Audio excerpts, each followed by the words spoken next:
L'obtention des agréments, des autorisations pour travailler, c'est juste fondamental, c'est votre droit de travailler. Hein.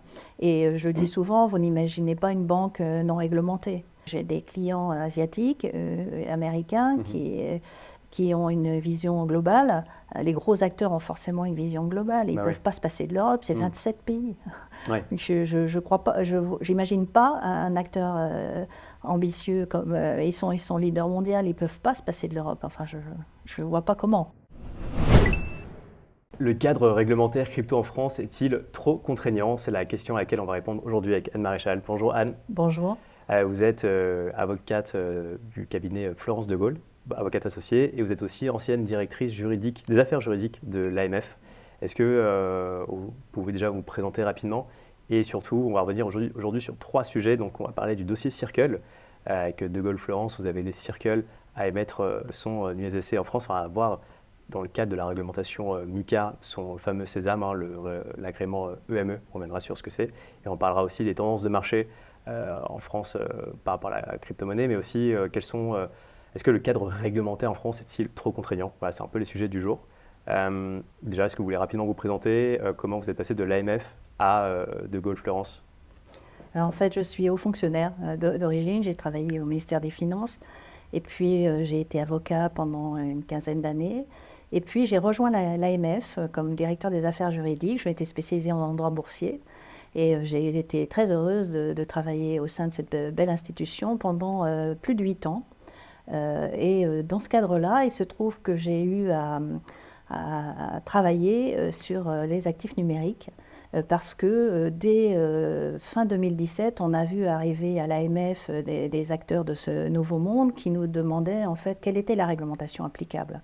Ils se doutaient, ils voulaient faire des ICO, donc des levées de fonds en actifs numériques.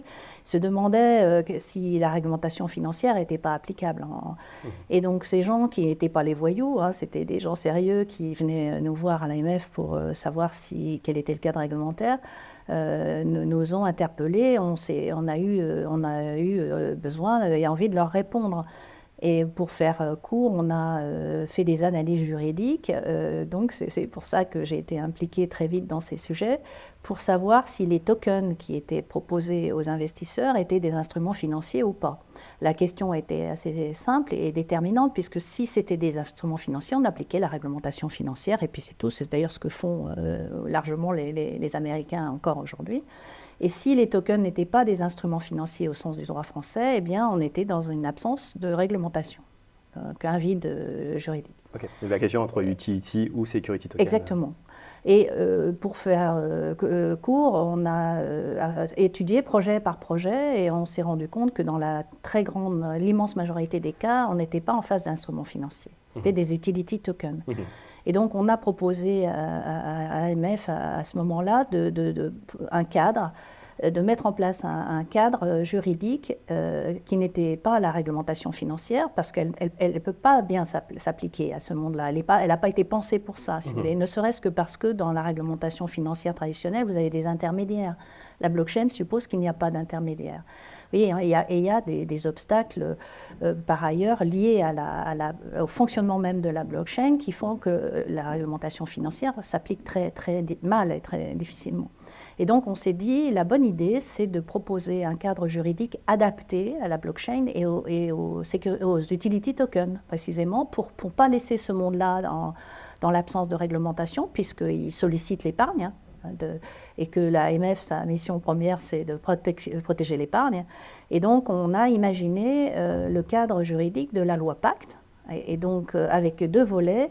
Un volet pour le marché primaire, c'est-à-dire l'émission des tokens, et donc on avait imaginé un visa optionnel pour les ICO, qui a fonctionné moins qu'on le pensait, parce que c'est un peu passé de mode, en fait, les ICO. Mais c'était l'idée de l'optionnalité que j'aimais bien, parce qu'on était dans un monde à ce moment-là totalement non réglementé, donc on ne pouvait pas avoir en France uniquement une réglementation obligatoire, mais en même temps, on s'était dit, ce sera un peu comme un label de qualité, de permettre aux acteurs de demander volontairement un visa à une autorité sérieuse qui leur permettrait de donner confiance à leurs investisseurs et aux beaux projets sérieux donc de prospérer. Et l'autre volet, Donc c'était le marché secondaire parce que évidemment on était très préoccupés de voir les plateformes d'échange d'actifs numériques, de crypto-monnaies hein, qui se développaient et dont certaines étaient des frauduleuses. Et donc on s'est dit il faut aussi encadrer ce marché secondaire et on a imaginé le régime PSAN. Donc avec un enregistrement obligatoire qui ensuite a été étendu à peu près à toute l'Europe sur la base de la directive, la 5e directive fiscale, parce que l'idée c'était de lutter contre le blanchiment hein, prioritairement. Et puis un agrément optionnel toujours selon la même logique, puisqu'à ce moment-là, la France était le seul pays au monde à avoir un cadre juridique. Il ne fallait pas être le seul à avoir une réglementation obligatoire, sinon on aurait fait fuir l'innovation et les gens sérieux. Et à l'inverse, on se disait, avec cet agrément qui est exigeant, on fera venir ou on maintiendra en France l'innovation et les gens sérieux qui justement demanderont cet agrément comme un label de qualité. Et c'est cet agrément de la loi Pacte, qui a donc été un cadre tout à fait précurseur hein, dans le monde, qui a totalement inspiré l'agrément MiCA, qui va devenir obligatoire, comme vous le savez, en janvier prochain. Tout à fait. Alors, on rappelle, PSAN, donc c'est prestataire de services. Sur actifs numériques. Voilà. Et donc maintenant, pour aller sur le vif du sujet et sur MiCA, donc vous avez accompagné avec De Gaulle Fleurance, donc Circle, hein, qui est l'émetteur du stablecoin USDC, qui a eu le fameux Sésame, hein, ce qu'on appelle EME. On reviendra après sur ce que c'est, mais déjà, est-ce que vous pouvez expliquer un peu les enjeux de ce dossier parce que voilà, Circle a eu ce fameux agrément. Je crois que c'était le 30 juin ou le 1er juillet, quelque chose comme ça. Le 1er juillet. Ouais. Ah oui, les enjeux étaient très importants et on a été très, très heureux, très fiers d'accompagner au cabinet ce très beau client, ce géant mondial des stablecoins, puisqu'ils émettent, comme vous le savez, l'USDC hein, et l'euro C. En fait, très tôt, Circle US nous a contactés il y a plus d'1 an et demi au cabinet en nous disant qu'ils hésitaient à s'implanter, enfin qu'ils voulaient se développer en Europe. Ils hésitaient avec l'Irlande à ce moment-là et on les a convaincus, et j'en suis très, très heureuse, de choisir la France malgré l'absence d'avantages fiscaux pour s'installer, créer leur hub européen et émettre depuis la France pour toute l'Europe l'euro C et l'USDC. Et j'y reviendrai parce que c'est important. Et donc, ils nous ont fait confiance pour les accompagner et ils ont été très sensibles au fait qu'en France, on avait ce cadre juridique, cette posture d'accueil pour les acteurs sérieux. Et eux-mêmes ont toujours, ça m'a frappé dès le début, attaché une importance très grande à la réglementation. Il y a beaucoup d'anciens de la finance chez Circle et ils sont persuadés, à juste titre, que l'avenir appartient aux acteurs de ce monde-là qui vont respecter la réglementation, obtenir les agréments et même le plus vite possible pour prendre des places en réalité. Donc ils m'ont dit d'emblée, Anne, on veut toutes les autorisations nécessaires pour se développer en Europe et on veut aller vite. Et ça m'a étonnée puisqu'ils étaient très pressés déjà. Et donc ce qu'on a fait, c'est qu'on a créé Circle France et on a demandé tout de suite l'enregistrement PSAN pour Circle. À quel moment on l'a demandé, ça fait 1 an et demi qu'on travaille, donc on l'a demandé tout de suite. On l'a obtenu en moins d'1 an. Et ensuite, on a demandé donc, l'agrément à la CPR pour être établissement émetteur de monnaie électronique. Et ça, c'était tout à fait nouveau parce que d'abord, c'est un géant mondial. C'était le plus gros dossier en Europe pour la CPR qui avait ce dossier à traiter, qui a une posture très ouverte et très aidante. Et la difficulté de ce dossier, c'est qu'on allait passer au régime MiCA. Donc on avait déjà un régime EME fondé sur une directive européenne qui était applicable. Mais là, MiCA, comme vous le savez, a créé un régime spécifique EME pour les jetons de monnaie électronique à partir du 30 juin de cette année.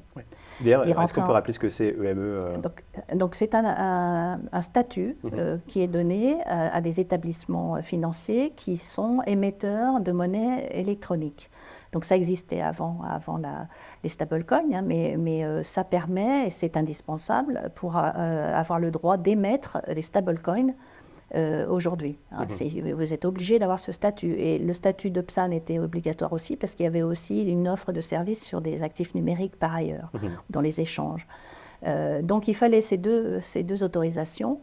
Et comme je vous le disais, donc de l'AMF, nous avons obtenu assez vite l'enregistrement PSAN. Et pour le ME, c'était vraiment compliqué. Pourquoi? Parce que d'abord, c'était un dossier qui faisait un peu peur, hein, vu sa dimension, et c'était le premier, et ça faisait un précédent. Donc et on avait MiCA qui arrivait en application le 30 juin dernier. Donc, si vous voulez, quand on avait commencé presque un an auparavant, on voyait bien qu'on avait ce problème cette question de transition au régime MiCA. Et donc, la question était de savoir si on demandait d'abord le statut de ME sous l'empire de la directive et ensuite le passage à MiCA après son entrée en vigueur. Et par chance, je dois dire, ça a été assez extraordinaire de la part des autorités françaises. Elles ont accepté d'instruire le dossier avant même l'entrée en vigueur de MiCA au 30 juin. Donc il fallait respecter les conditions aussi du règlement MiCA qui est entré en application donc très vite, au 30 juin juste dernier. Et donc, l'ACPR a accepté d'instruire le dossier au regard des conditions même de MiCA, si bien qu'on a obtenu cet agrément le jour même de l'entrée en vigueur du règlement MiCA sur le volet stablecoin. Le volet PSAN entrera en vigueur en 1er janvier 2025. Mais ce volet stablecoin entre en vigueur donc le 30 juin. Et ça, c'est extraordinaire pour notre client, puisqu'il a été comme ça le premier, avec Forge, d'ailleurs en France, mais le premier groupe international à obtenir en Europe ce sésame pour émettre de la monnaie électronique. Et donc, c'est un avantage évidemment concurrentiel majeur, d'autant que vous vous souvenez que plusieurs plateformes d'échange avaient déjà dit avant l'entrée en vigueur de MiCA pour les stablecoins qu'elles allaient délister les stablecoins non autorisés. Tout à fait. En gros, c'est-à-dire que Tether, qui est l'émetteur de l'USDT, l'USDT va devoir être délisté des plateformes d'échange d'ici quelques mois, ben oui. Des plateformes d'échange centralisées européennes. Parce que sinon, les plateformes seront dans l'illégalité en les proposant. Ouais. Et donc aujourd'hui, Circle, l'USDC, qui est un des deux gros stablecoins dollars majeurs, va pouvoir continuer à être listé sur ces plateformes européennes, qui effectivement qui a un énorme avantage compétitif. Absolument, et déjà, là, on voit bien avec les autorités pour les futurs agréments ou autorisations en général, elles regardent si les stablecoins qui vont être proposés sont autorisés, forcément. Et donc, on en est à dire parfois, ben oui, tel acteur va demander, sera autorisé bientôt, mais c'est pas pareil que d'être autorisé tout de suite. Tout à fait. Et alors, comment De Gaulle Fleurance a accompagné Circle? Déjà, est-ce que vous y croyez justement à l'obtention de cet agrément en temps et en heure? Ça a été quoi un peu? Est-ce que ça a été un long cheval de bataille avec les autorités? Ça a été vraiment, je vous dis, une très très bonne surprise de voir que les autorités acceptaient d'anticiper. C'était pas évident, parce que tout n'était pas stabilisé. Il faut voir qu'il y a eu des discussions importantes. Les autorités nous ont demandé nos analyses sur l'interprétation de MiCA. Il y a eu des discussions avec l'EBA, entre la SCPR et l'EBA au niveau européen, pour savoir comment interpréter tel texte. Donc, si vous voulez, on était quand même dans un monde où les choses n'étaient absolument pas standardisées ni stabilisées. Et donc, c'était compliqué, d'autant que ce dossier était particulièrement complexe, puisque Circle souhaitait continuer à émettre le USDC depuis les États-Unis et l'émettre en parallèle depuis la France pour l'Europe, tout en garantissant la fongibilité. Donc vous imaginez juridiquement les difficultés que ça posait. Oui, parce que est-ce que d'ailleurs la question d'avoir un stablecoin pour le monde entier sauf l'Europe et un stablecoin Circle, je parle d'un USDC-E par exemple dédié à l'Europe, s'est posée Mais justement, Circle voulait absolument que ce soit fongible. Bah oui. Sinon, on aurait eu deux stablecoins. En termes de liquidité, ça aurait été dramatique. Ça aurait été absolument pas gérable. Et donc, on a obtenu ça de la part de la CPR.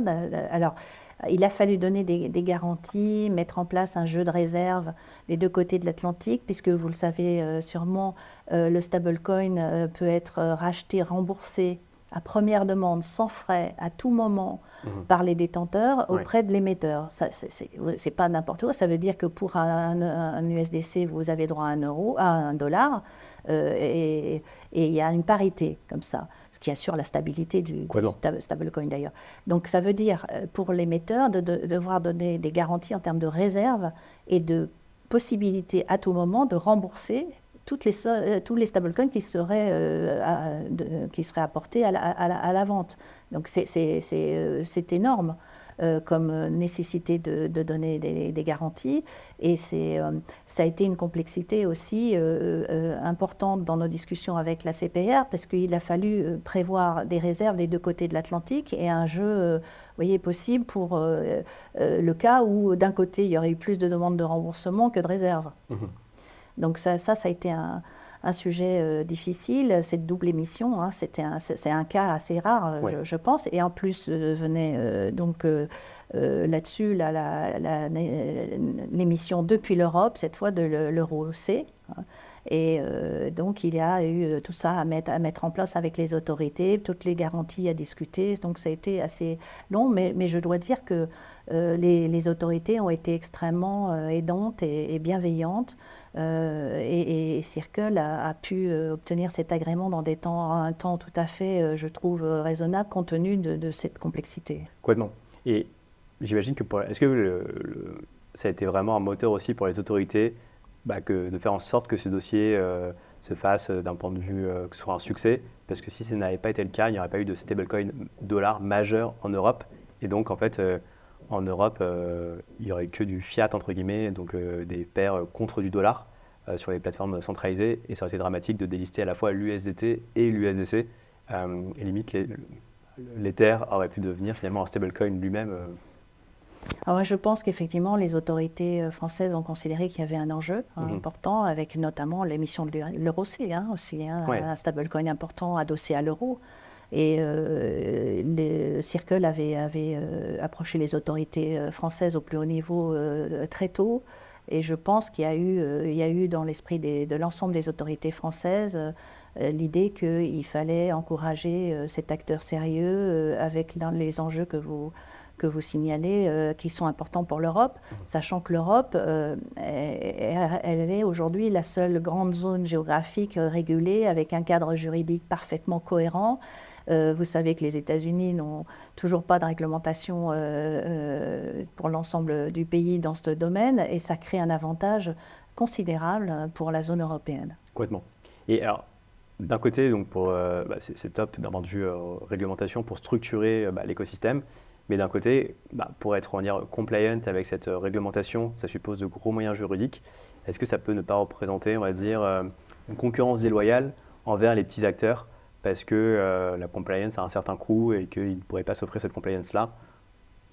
Moi, je ne le vois pas du tout comme ça. Si vous voulez, l'obtention des agréments, des autorisations pour travailler, c'est juste fondamental. C'est votre droit de travailler. Hein. Et je dis souvent, vous n'imaginez pas une banque non réglementée. Tous ces acteurs qui sont dans la finance en réalité, hein, ce n'est pas dans la finance traditionnelle, mais ils sollicitent l'épargne. Et donc, dans la finance, il faut la confiance. Et la confiance, on l'obtient par la réglementation, par les garanties qui sont données. Regardez pour le remboursement du stablecoin, comment voulez-vous que ce soit garanti autrement que par un agrément et tout ça vérifié par les autorités. On voit bien qu'il y a beaucoup de fraude dans ce monde-là. Donc la réglementation, les autorisations sont indispensables. Et dire que c'est de la concurrence déloyale, c'est un peu comme si vous me disiez c'est de la concurrence déloyale d'avoir à payer une assurance voiture par rapport. C'est plus facile pour les gens riches que pour les gens pareils. Oui. Vous voyez, c'est pas comme ça que, à mon avis, ça se présente. Et en plus, je dirais que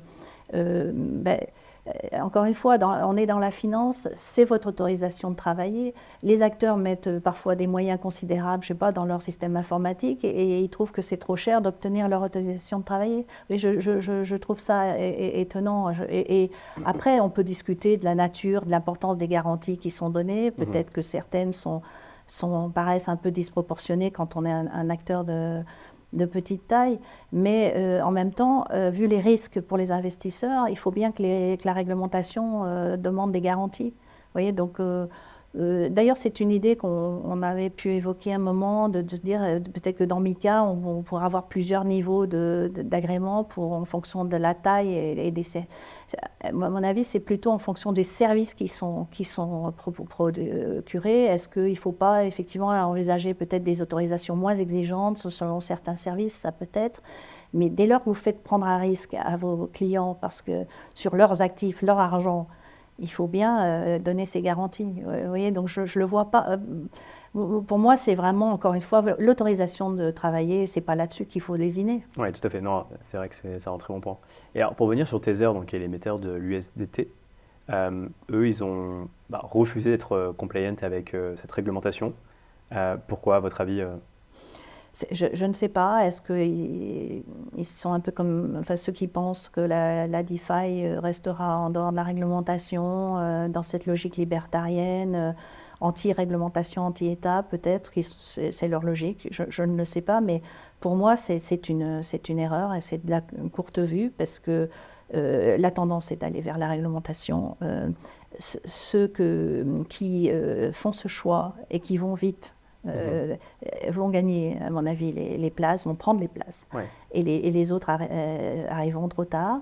C'est vraiment comme ça que je le vois. Et ça ne me paraît pas tenable dans la durée de refuser la réglementation. Encore une fois, et ces gens-là disposent de l'argent des investisseurs. Ils ne peuvent pas ne pas vouloir donner de garantie. C'est pas possible. Encore une fois, regardez, les gens ils savent que maintenant qu'il faut mieux s'adresser aux gens qui ont accepté d'être réglementés, parce que sinon, ils n'auront rien, aucun recours en cas de fraude. Donc pour moi, c'est un calcul de courte vue, Okay. de court terme. Alors, est-ce que c'est peut-être un coup de bluff de la part de Tether pour ne pas être le premier gros acteur à être régulé, ou peut-être c'est un signal pour dire voilà, nous on s'en fout de l'Europe, c'est pas un marché qui nous intéresse parce que c'est un marché qui est peut-être pas significatif par rapport au reste du monde Alors écoutez, permettez-moi d'en douter. Moi, j'ai des clients asiatiques, américains, qui ont une vision globale. Les gros acteurs ont forcément une vision globale. Ils ne peuvent pas se passer de l'Europe, c'est 27 pays. Ouais. Je crois pas, j'imagine pas un acteur ambitieux comme ils sont leaders mondiaux, ils ne peuvent pas se passer de l'Europe. Enfin, je ne vois pas comment. Oui, tout à fait. Bon, on rappelle que d'ici quelques mois, alors je ne sais pas quand exactement, mais l'USDT va être délisté de toutes les plateformes d'échange. C'est le risque, bien sûr. Ouais. Bien sûr. Donc on va voir ce qui va devenir. Pour parler maintenant du cadre juridique français et européen dédié aux cryptoactifs, est-ce que vous pouvez rappeler déjà les spécificités pour qu'une entreprise obtienne le fameux statut PSAN dont on parlait? Alors, comme je vous le disais, le statut PSAN a été inventé en France avec la loi Pacte. La première brique, c'est l'enregistrement obligatoire. Il y a environ maintenant 110 PSAN enregistrés en France. Il y en a aussi ailleurs en Europe. L'enregistrement obligatoire a été imposé par la 5e directive en matière de lutte contre le blanchiment, parce que l'idée de base, c'était de vérifier que ces acteurs respectaient les règles de lutte contre le blanchiment. Vous savez que ça a été le premier souci des régulateurs. On a beaucoup accusé le monde de la crypto de servir au blanchiment. L'enregistrement obligatoire, qui n'était pas passeportable, mais qui était obligatoire dans toute l'Europe, était assez modeste en termes d'exigence, étant essentiellement le respect des règles de lutte contre le blanchiment. L'enregistrement renforcé, l'agrément optionnel et l'agrément MICA que je mets ensemble, là c'est vraiment beaucoup, c'est une marche qui est beaucoup plus haute. Il faut apporter des garanties très importantes. Et notamment, celle qui, à mes yeux, est la plus importante, c'est la ségrégation des actifs. Si cette règle s'était appliquée aux États-Unis, on n'aurait pas eu de FTX. Vous savez, ils ont utilisé les actifs de leurs clients sans leur autorisation. Oui, ségrégation, en gros, c'est pour dire que... Vous séparez les actifs de vos clients des vôtres. Vous ne pouvez pas les utiliser pour faire n'importe quoi. C'est ça le risque essentiel en dehors du vol, du hacking. Et donc cette règle-là s'applique, est imposée lorsque l'on veut obtenir l'agrément national ou l'agrément MICA. Maintenant, on va aller à MICA, c'est très... Et donc il y a des contrôles d'ailleurs récurrents pour bien voir qu'il y a cette ségrégation respectée. Il y aura parce que cette règle-là, vous le voyez bien, elle est très, très importante. Ça, à mon avis, c'est une des plus importantes. Il y a des garanties qui sont demandées en matière de cybersécurité, qui sont exigeantes, avec un audit qui doit être fait par un prestataire certifié PASI. Donc c'est un niveau d'exigence important, et là le risque derrière, c'est le vol. Donc il faut que les plateformes aient un système de cybersécurité solide afin de garantir qu'elles ne vont pas être hackées, ou en tout cas qu'elles font tout ce qu'elles peuvent pour protéger les actifs de leurs clients. Il y a des règles en matière de contrôle interne, et puis il y a des exigences en fonds propres ou assurances qui sont aussi importantes. Donc si vous voulez, voyez, ce sont des règles qui sont exigeantes. Il y a aussi, par exemple, une politique de best execution à proposer, à mettre en place quand on exécute les ordres. Enfin, c'est vraiment quelque chose d'exigeant, d'important. Il faut pour obtenir cet agrément, parce que là, c'est comparable à un agrément un peu bancaire. Hein, et c'est logique, encore une fois, hein, parce que on a là des acteurs qui veulent s'installer dans la durée, proposer des services parfois sophistiqués à leurs clients, et ils vont avoir leurs actifs dans leurs mains. Il faut qu'ils soient protégés. Complètement. Et ça prend combien de temps d'ailleurs pour obtenir ce fameux statut PSAN à peu près? Alors, pour l'enregistrement, ça dépend des dossiers. Il fallait plusieurs mois, sachant que les dossiers sont vraiment très inégaux. Il y a des acteurs qui sont très très loin de comprendre ou d'être capables de remplir ces exigences. C'est vrai pour l'agrément aujourd'hui MiCA. On pense d'ailleurs que beaucoup de PSAN enregistrés auront beaucoup de mal à les remplir et n'en seront pas capables. D'accord. Et dans ce cas-là, qu'est-ce qui se passe pour ce type d'exercer en France ou... Eh bien, il y aura une concentration du marché. Hein. Pour moi, il y aura des gens qui vont lâcher cette activité. D'autres vont être achetés. Hein. Et nous, on a plusieurs dossiers comme ça au cabinet, d'acteurs étrangers ou français qui rachètent des PSAN enregistrés pour aller plus vite en réalité, qui reprennent certains PSAN qui eux-mêmes considèrent qu'il vaut mieux céder. D'ailleurs, cet enregistrement qui a une valeur. Bah oui, tout à fait. Non, c'est vrai que j'ai entendu une histoire, un projet qui avait perdu, qui n'avait plus de ressources, entre guillemets, qui allait faire faillite, mais qui s'est fait racheter parce qu'ils avaient ce fameux PSAN. C'est ça. Moi, j'ai un gros acteur étranger qui m'a demandé de l'aider pour ça, et effectivement, ils ont gagné du temps comme ça. Oui, complètement. Ouais. Et alors, est-ce que vous êtes satisfaite de cette réglementation MiCA? Alors, je ne vais pas vous dire le contraire, puisqu'on a été un peu à l'origine de la réglementation française qui elle-même a inspiré directement. Hein. Vraiment, c'est le texte français qui a servi de base pour MiCA. Après, il y a eu des discussions, mais c'est la logique de notre texte. Donc, je trouve que c'est un bon texte. Pourquoi? Parce que, encore une fois, l'idée derrière, c'est on n'est pas dans l'instrument financier.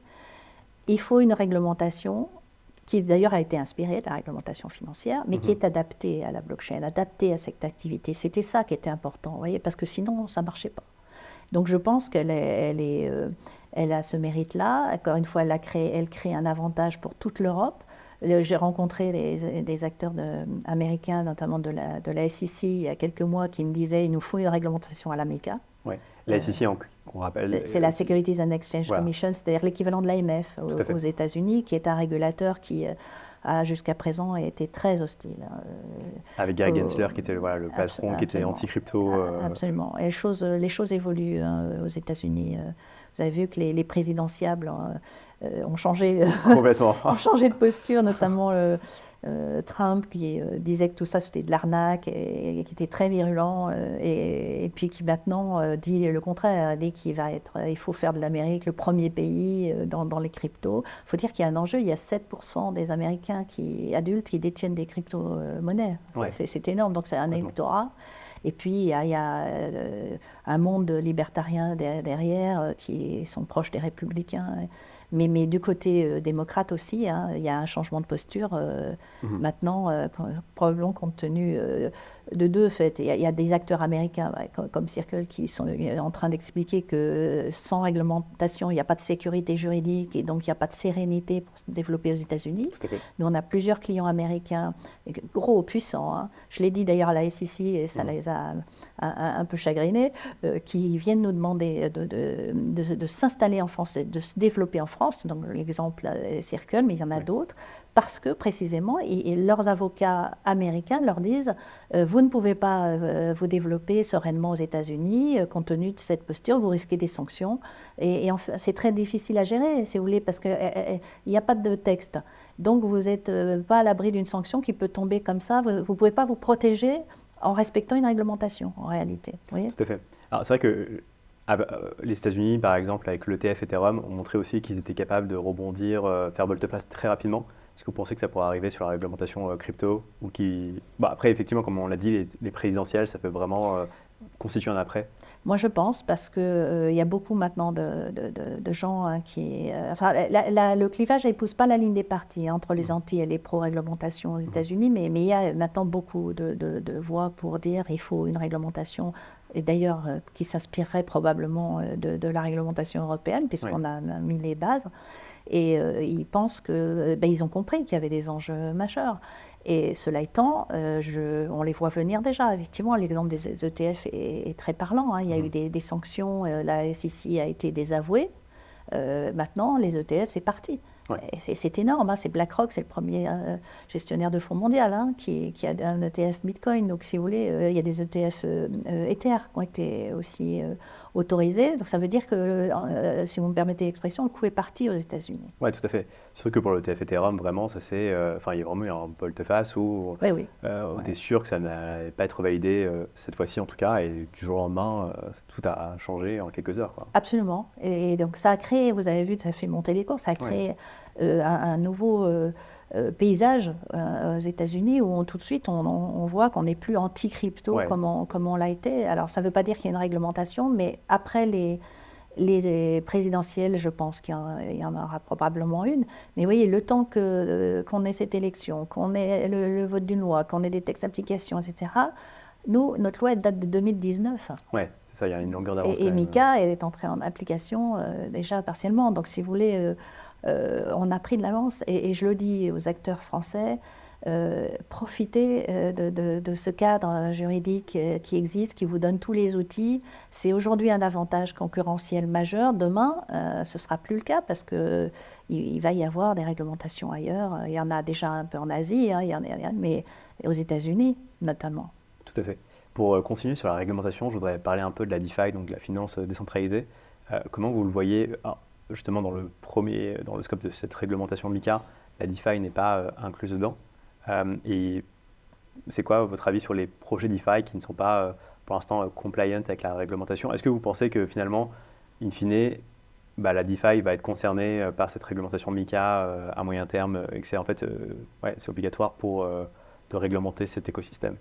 Alors aujourd'hui, la DeFi n'est pas réglementée par MiCA, qui ne traite pas ni des NFT, par exemple. Ça n'a pas été.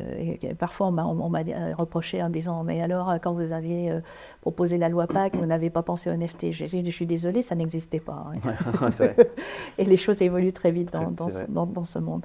Donc pour la DeFi, moi, mon avis, c'est que ça finira par être réglementé. On a des réflexions en cours, hein, des régulateurs et des rapports de la CPR, de l'AMF. Il y a des réflexions au niveau européen. Ça fera peut-être partie d'un MiCA 2.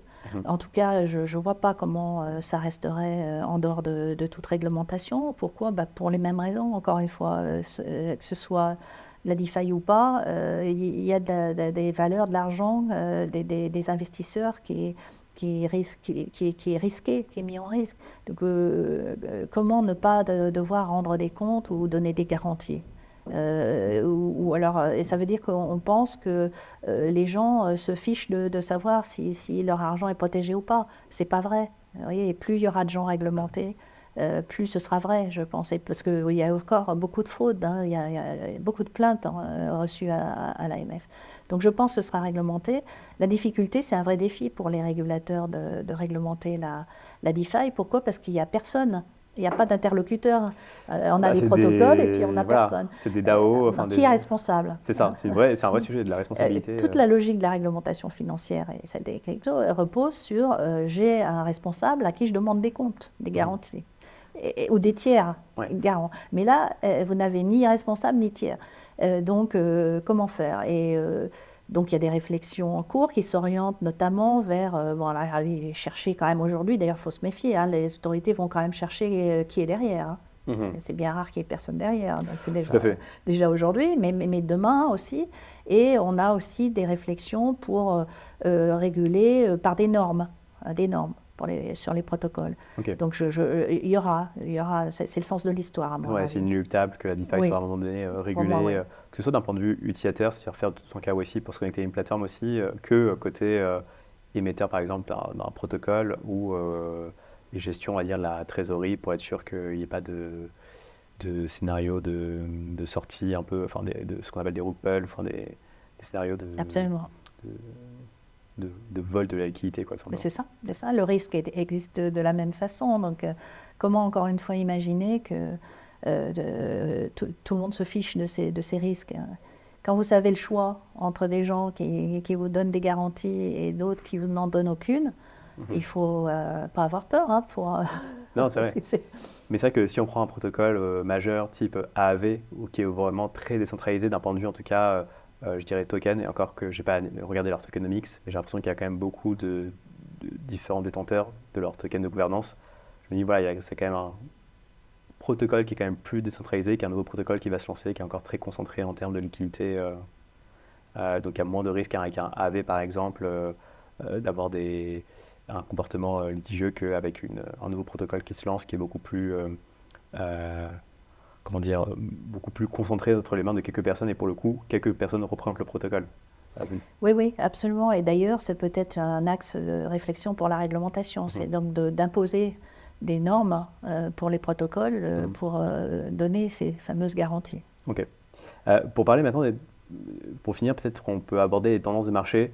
Quelle est votre vision sur la convergence du monde des actifs numériques et de la finance traditionnelle? Et je pense que Circle, c'est un bon exemple, hein, parce que c'est un acteur qui a des codes de la finance traditionnelle, mais qui arrive sur le monde de la crypto.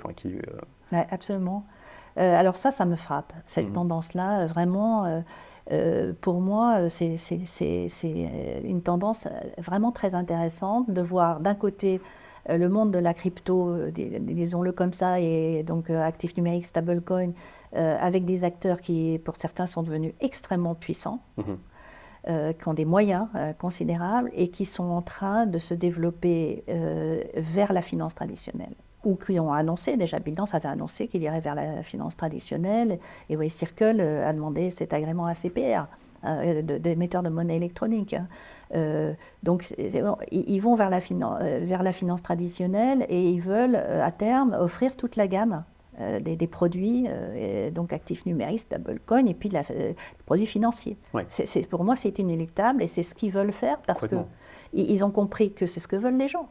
Et après tout, ils veulent diversifier. Et voilà. Je dis souvent, si vous avez un compte dans une grosse plateforme d'échange et que vous faites des opérations souvent et qu'elle vous offre un compte bancaire classique, est-ce que vous allez partir? Est-ce que vous n'allez pas rester? Vous êtes habitué, vous avez accès à tout. Et ce sont des jeunes en plus souvent qui sont déjà habitués à ces... Donc pour moi, il y a un avenir là pour ces acteurs qui, encore une fois, ont des moyens qu'on n'imagine pas. C'est vraiment... et donc ils vont le faire. Et en plus, ils veulent le faire vite. C'est ce que je constate auprès de mes clients. Et vraiment, ça va très vite. Et ce qui me frappe, c'est que de l'autre côté, les acteurs de la finance traditionnelle, eux, ont des enjeux majeurs dans la blockchain, et je trouve que ça va moins vite. Ils vont moins vite dans l'autre sens. Par exemple, en France, on a autorisé les sociétés de gestion de portefeuille à proposer des fonds investis en actifs numériques, des fonds professionnels, depuis déjà plusieurs années. Il n'y en a pas beaucoup.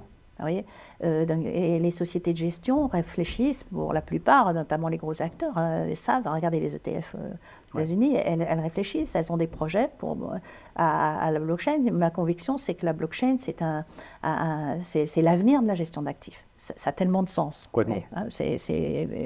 Eh bien, je trouve que ça ne va pas vite quand même dans ce sens-là, alors même que ça a beaucoup de sens. On peut en parler d'ailleurs, parce que moi, je trouve que ça a énormément de sens.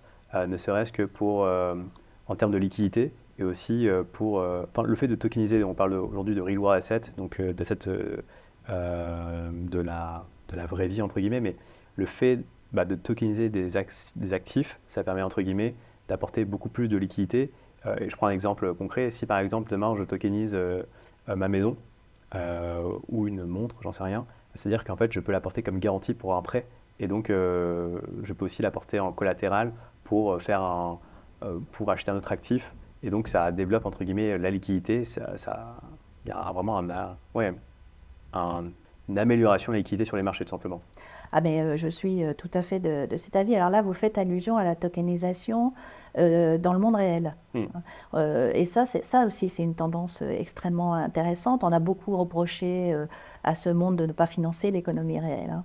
En réalité, aujourd'hui, on voit beaucoup de projets dans l'économie réelle, notamment dans l'immobilier. Vous avez vu, il y a déjà des acteurs qui ont réussi, comme Realty aux États-Unis, où ils donnent accès à de l'immobilier pour des petites sommes, hein, 50 $. Vous pouvez acheter un petit bout d'immeuble. Et ça, ça a déjà eu du succès. Et en Europe aussi, il y a des projets de ce type. Et ça apporte des avantages considérables. Vous donnez accès à de l'immobilier à des gens qui n'ont pas les moyens d'acheter un appartement. Ils achètent un petit bout et ils vont avoir un apport comme ça. Enfin bref, ça développe ça. Et surtout, ça donne de la liquidité. Ouais, tout à fait. La liquidité sur un marché dont tout le monde déplore qu'il ne soit pas liquide aujourd'hui. Donc pour ça, il faut aujourd'hui, si on veut faire un vrai marché secondaire, il faut faire appel au régime pilote. Alors le régime pilote européen, c'est une idée française qu'on avait eue à l'AMF et qui est devenue en moins d'un an un règlement européen. Et alors ça, c'est vraiment très important d'avoir en tête que c'est un outil indispensable parce que cette fois, on n'est pas dans l'utility token, on est dans l'instrument financier, dans le security token. Complètement, parce que là, ce qui compte, c'est le sous-jacent qu'il y a derrière. Voilà, parce que comment on fait pour tokeniser dans le monde réel grâce à l'ordonnance blockchain qui a été prise en 2017, on permet de tokeniser des actions ou des obligations. Donc imaginez par exemple dans l'immobilier, vous créez une société qui va porter un immeuble, et c'est les actions de cette société qui seront tokenisées. Vous ne pouvez pas tokeniser l'immeuble directement, vous tokenisez les actions. Et c'est les actions qui vont être échangées sur la blockchain.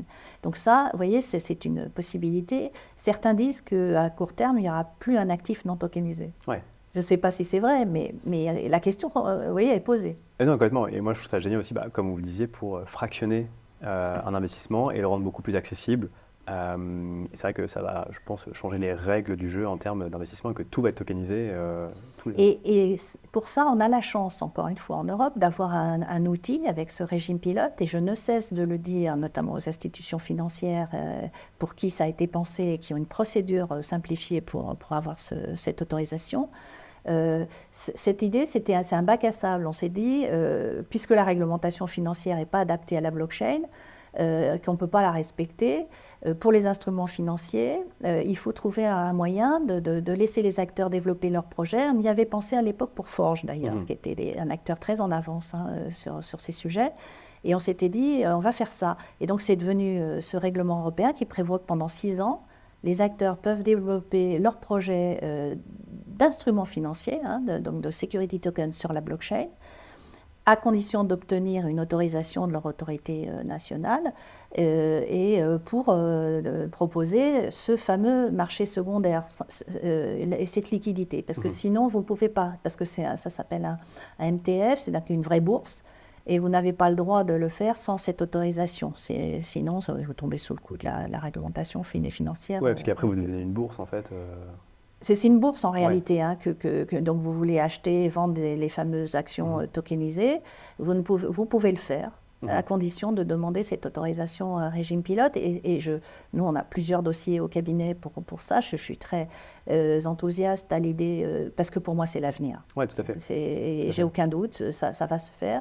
Et je regrette que beaucoup d'acteurs de la finance traditionnelle ne s'en saisissent pas, parce que vraiment, encore une fois, c'est un avantage qu'on a là aujourd'hui. En Europe, on peut le faire d'ores et déjà. Oui, tout à fait. Je crois que j'avais interviewé Cryptown, justement, qui était positionné pour devenir un peu cette bourse du futur. Oui, mais moi, je connais vraiment plusieurs projets de ce type. L'idée, c'est ça, c'est vous tokenisez des biens réels hein, et vous offrez un marché très liquide avec des montants faibles et vous créez quelque chose qui n'existe pas aujourd'hui, qui présente des avantages considérables. Mon avis, c'est que les premiers à avoir ces autorisations vont être là aussi les gagnants. Complètement, parce qu'on parle de biens, mais ça peut être aussi des sociétés non cotées et en fait... Ça peut être tous les acteurs. Et ce régime pilote, il y a une procédure plus simplifiée pour les institutions financières parce qu'elles apportent déjà des garanties. Mais les nouveaux entrants, et j'ai des dossiers de nouveaux entrants, c'est-à-dire des gens qui ne sont pas des banques, hein, qui sont des acteurs qui viennent de la crypto, et qui vont proposer, ils veulent proposer ça. C'est des plateformes, des bourses, en fait, des plateformes où on va pouvoir acheter et vendre des instruments financiers tokenisés. Parfois, à côté, il y aura aussi une offre d'actifs numériques qui ne sont pas des instruments financiers, vous voyez, pour offrir toute la gamme. Et à mon avis, c'est ça l'avenir. Ouais, je partage. Anne, merci beaucoup. Je vous en prie.